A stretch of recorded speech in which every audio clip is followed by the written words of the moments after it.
Good evening, guys, and good evening to you all. Welcome to this match reaction with Southampton losing 5-0 at home to Tottenham Hotspur.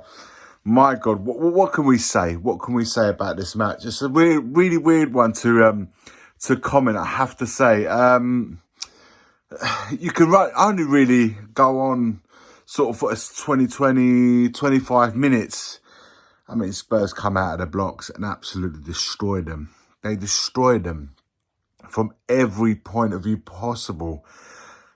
Right from the off, 38 seconds into the game, Maddison scores one, goes 1-0 down. And you can just sense, even after that goal was scored, and the atmosphere of the pitch and the players, you're looking at each other in their faces from Southampton's point of view, you just think to yourself, they don't want to be there. And then we scored a second with Son, then we scored a third with Maddison again, fourth with Sark. These guys are just gone. We smelt blood right from the off, and we totally and utterly went on to destroy them. Obviously Kulusevski scoring as well. I mean, guys, what? Like I said, it's a weird one too, because it's two. You got Spurs coming out of the blocks. Both managers going into this game, undoubtedly, with pressure mounting. Obviously, from our point of view, we know the pressure, not picking up results mainly. So performance is not doing too brilliantly, but results-wise, not good enough. Southampton have just been atrocious. After this performances, I honestly don't know how this manager's going to survive this defeat. I mean, you had Southampton fans leaving as early as 15 minutes, 20 minutes into the game. Gone. I just don't see how this manager's going to survive that defeat and just the general vibe around the place. My God, they look destroyed. Physically, emotionally, and you know what? Crazy football, man. They try to play from the back. They just don't have it. They don't have the tools to play the way they want to play under this manager. And like I said, I don't see how he's going to survive that. And I just see another sacking happening there. But look, going to our point of view, look, it's the perfect scenario. When you're under a pressure, you want to be facing a team that's doing even worse than what you are. And I sensed there was going to be goals. I predicted a 3-1 win for Spurs. It ended up being a lot more, of course. But like I said, I can really go on the first sort of 25 minutes is what you really can base it on.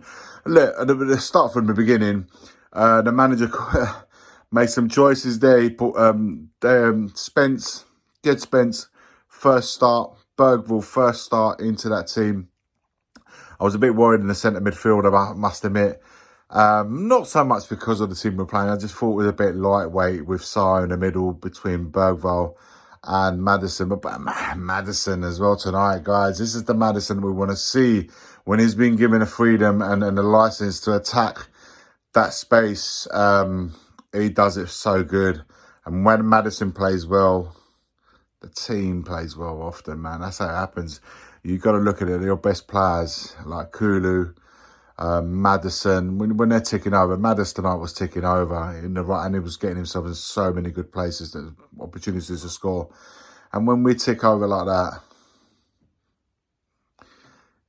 and it happened right from the off. So he looked good as well. So like Jed Spence, my God, I was having a chat with some of my mates, and I said before that this is a great opportunity for Jed Spence to really poke Ange Postecoglou and say, hey, about time I get a start here. And it was all on him to perform and put a really good... And he did it right from the off. He got the assist for Maddison's first goal. But he was really good. He's an attacking fullback. Loves to attack. I think he's a decent player. I want to see him against a better level opposition, see how he gets on from that. But I think he's warranted the opportunities.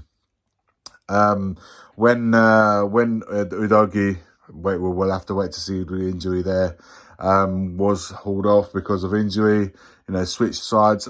I think it was comfortable. To be honest with you, I think he's comfortable both sides. And one, I feel that he deserves his opportunities moving forward. I'm sure he'll get some now that Udogi's picked up an injury. I'm sure he'll probably start left back next game. Porro coming on for him again. Porro tonight.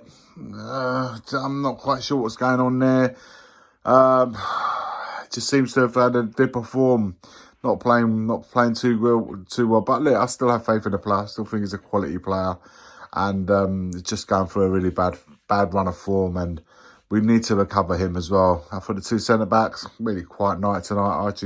Archie Gray with Dragusin held on there, weren't really tested. We'll have to wait and see again.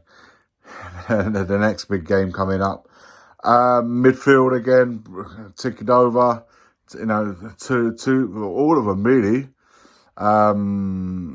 Maddison and Sarr and got their goals as well. Bergville I thought was good, had a really good solid game. Another player that I've spoken about in the past, I think is really good technically, and I think he's got something about him that I would like to see. I would like to know him a little bit more moving forward. Kulusevski, yeah, another one that played on the right hand side in the forward line. Good. He's been good all season. Gets it, chipping away at the goals as well. I've always criticised him for not scoring enough goals. Doing that again. Son, same thing. Got himself on a goal scoring. It'll be good for him. Solanke didn't quite happen for him tonight. Didn't get on the goals. And then obviously we had in the second half we had the luxury of making a change and resting the likes of Son and so forth. We was able to then manage the game, bringing Dorrington making his debut as well. We was able to manage it and make the changes required.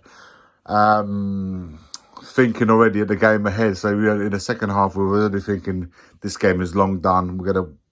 And I kind of would I have to admit, the second half, I was watching it a little bit there wasn't really much to go on. We chewed the bone. We chewed the meat right off that bone in the first half. Really have nothing to chew on in the second half. But look, overall, it was a good performance. We've done what we had to do. It relieves a bit of pressure on our manager a little bit with a standard, win. Hopefully that will inject a bit of confidence moving on with the big games that are for sure coming up for us. And it will give us a lot more tests. The 3 points and the win and a 5-0 win is always, never one to turn the nose at things like that. But in terms of getting carried away or not, no.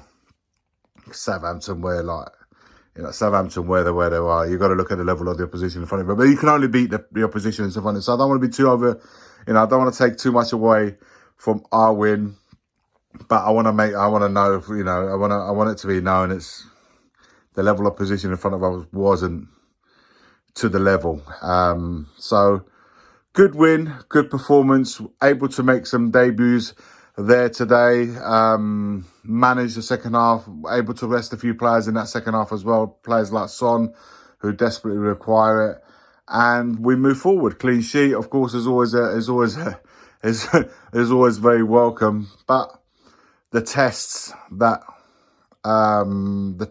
are ahead, and the injuries are mounting up. We really need to start recovering one or two players. I'm worried in defence. Udogi, Van der Ven, Romero. That's 3 of our back 4 out, including our goalkeeper. I'm starting to get worried in that part of the pitch, and how he could potentially be exposed against the better teams. But we won't worry about that tonight. We'll discuss and digest. I know the boys are on tonight, guys. If you lock it in, make sure you watch the Tottenham away live stream tonight. And, of course, the Monday night live show tomorrow at 8:30. I'll be there. And I hope you guys will join us too for that one. We'll end it with, as always, forever always, come on you Spurs.